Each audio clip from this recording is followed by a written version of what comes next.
This is After Hours with Amy Lawrence. Thanks so much for joining us from Sports Radio 610 in our Houston affiliate. And we always get a ton of traffic from Houston. It's a great sports town.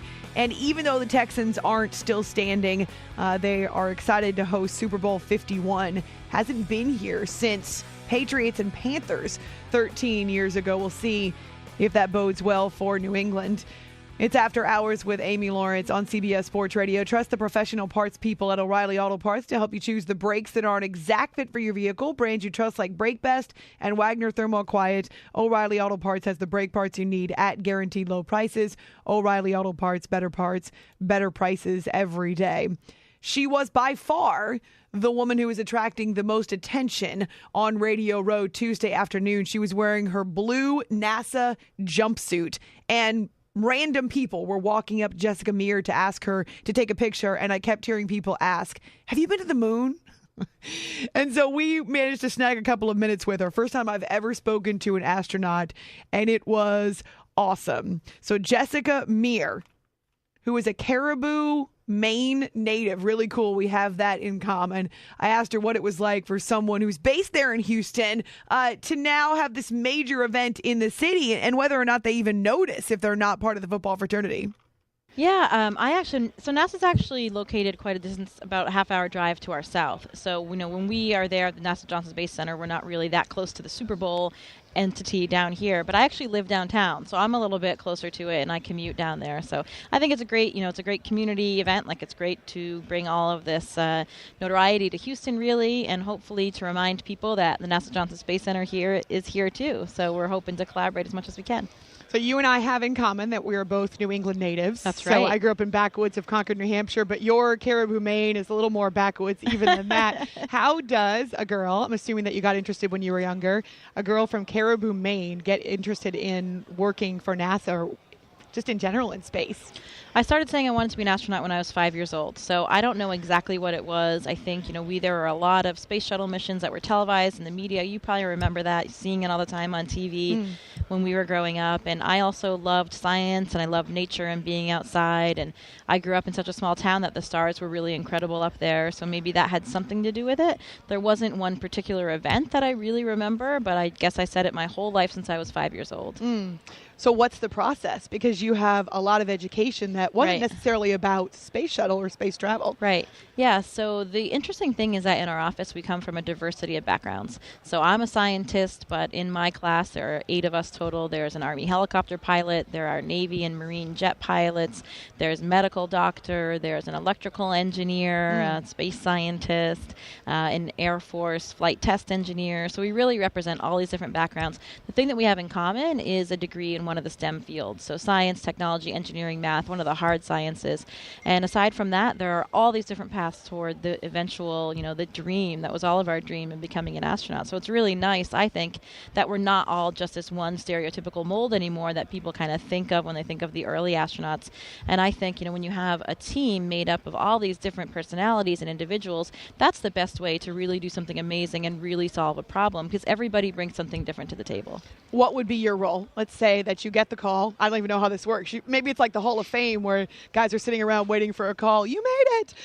We are all waiting for that call, waiting for our first flight assignment. But the nice thing is that everybody in our class, we all graduated from the first 2 years of astronaut candidate training. So we are all capable of being assigned now. We've all graduated and passed all of those tests. So it's just a matter of time before all of us get a mission on the International Space Station. For me, I'm really interested in doing the science. We are doing all kinds of scientific experiments up there on the space station, ranging from physiology, which is really my background, and understanding how spaceflight and the microgravity environment affect the human body, but down to combustion experiments, material science experiments, any type of science, you name it. So as a scientist, I'm really looking forward to that. But the interesting thing is that now that we're on the space station, there are only 6 of us up there at a time, and we're there for about 6 months. So we really have to be generalists. Just because I'm a scientist doesn't mean I'm only doing science. I also have to be able to fix the toilet if it breaks, change a light bulb, so we get this really diverse training, and we have to learn how to master all these different things, go for a spacewalk as well, do all of this. And so that's what I really like, because no day is the same. When we're down here on the ground, one day I might be flying in the T-38 jet, another day I might be in the spacesuit, learning how to operate in the spacesuit in the big pool we have here at NASA in Houston. Another day I'm taking a Russian language lesson or learning about the different space station systems, or learning how to fly the robotic arm. So it really involves all these different disciplines. Jessica Meir is the first astronaut I have ever spoken to in person, so this is really a treat. Not what I expected on Radio Row. It's After Hours with Amy Lawrence on CBS Sports Radio. Well, it's my first football event as well, so we're in the same boat here. We've got that in common. You have any idea when the call might come? I mean, is there a timetable for when these missions are going? Yeah, so people from my class are starting to get assigned now. So I would say I'll probably get my first assignment in the next 1 to 3 years. Then we have about a year and a half of training before the mission. My goodness. So maybe 3 to 5 years before I'm in space, but it will be worth the wait.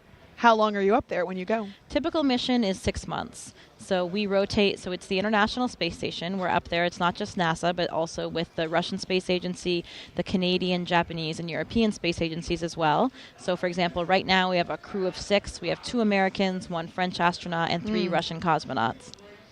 The idea of being in space, I think what most people associate is that weightlessness. Right. How do you train for something like that? Yeah, so we have an amazing team of all the people that are working here at NASA are getting us ready for these flights. And, we're the ones that do the interviews, and you see our picture on TV, and we're the ones that are fortunate enough to go into space. But it's really part of this whole NASA team. That's really a large part of it is here in Houston and Space City, and they're the experts that are really training us to do all of that.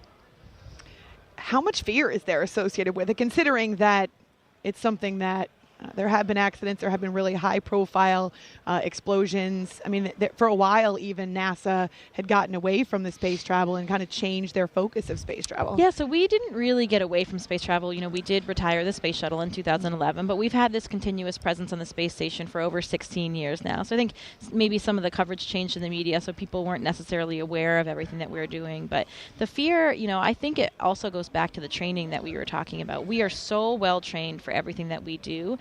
Some of it, for example, if you had a big emergency on the space station, if you had a fire or a rapid depressurization, like if you had a hole in the wall or you had some kind of a toxic atmosphere leak, those things we train so much on the ground that we have these actually memorized responses of what to do.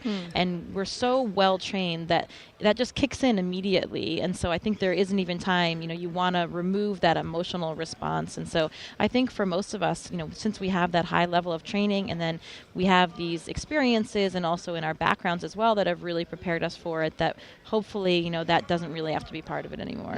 Of course, right? You never want to have to worry about that, but always have to prepare for the worst. Yeah. How much of the movies do you watch when it comes to different space films? Because it's actually the idea of traveling to Mars has lately been something that there have been many films made about. Yeah, it's been kind of all over the place in the last few years, which is exciting for us because I think it's nice, to see that people are still interested in spaceflight and exploration, and it does help, when we have a lot of popular movies that are kind of bringing that back into the public eye.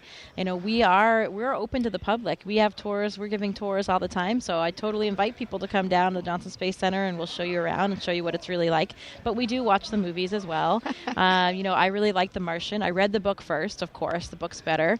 But NASA actually consulted on that movie. And so they did a great job of, I think, really capturing what a future Mars mission might look like. Do you think you could grow potatoes then on Mars? Well, I'm a biologist, and I grew up in northern Maine. We actually grow potatoes. We would get out of high school. We would get out of school for 3 weeks to harvest potatoes. So if anyone can do it, a girl from Maine can.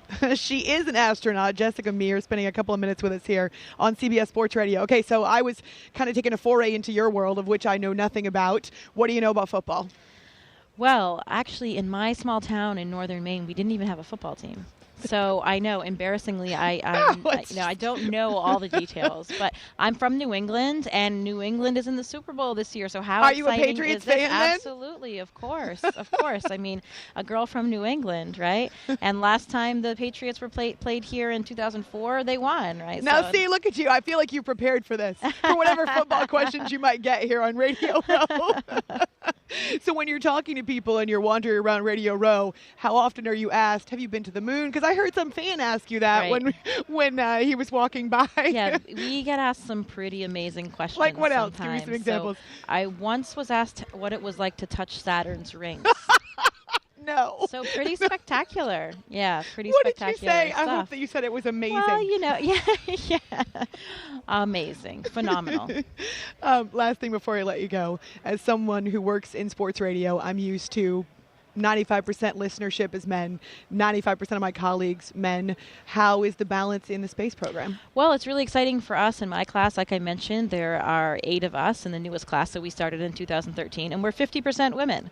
Awesome. So overall in the astronaut corps, we're probably more, maybe 25, 30%. I'm not sure what the exact number is right now, but we're pretty small right now. There are only 44 active astronauts. So, I think we're trending in the right direction, right? So 50% women in our class, and I think that really just represents where we are in society. Maybe you don't see it as often in the sporting world, but I think that, we're getting there. It's just the way the world is now. Well, it's great to talk to you. I feel like I've gotten an education just in these last couple of minutes, and I can't wait until we find out that you are heading to space in the space station. So thank you for a couple of minutes, Jessica. Okay, you're welcome. Thanks very much.